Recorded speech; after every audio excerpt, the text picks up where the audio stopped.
Alright guys, hari ni aku nak perkenalkan satu produk makeup yang tengah jadi kegilaan ramai sebab tekstur dia memang sedap gila bila apply. Says Lady Jelly Blush, cream blush long lasting yang sangat pigmented dan senang blend.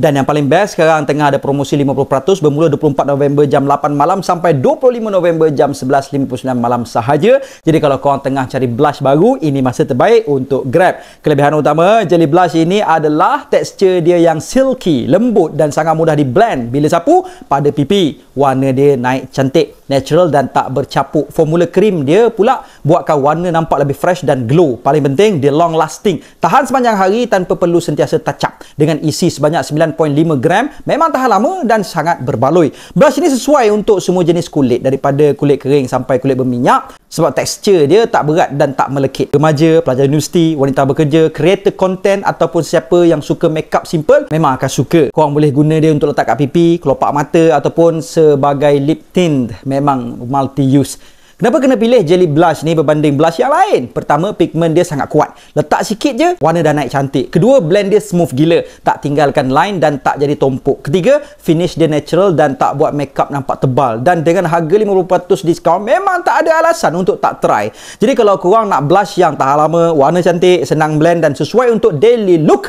Says Lady Jelly Blush memang pilihan terbaik. Jangan lupa promosi 50% hanya dari 24 November jam 8 malam sampai 25 November jam 11.59 malam sahaja. Cepat grab sebelum sold out.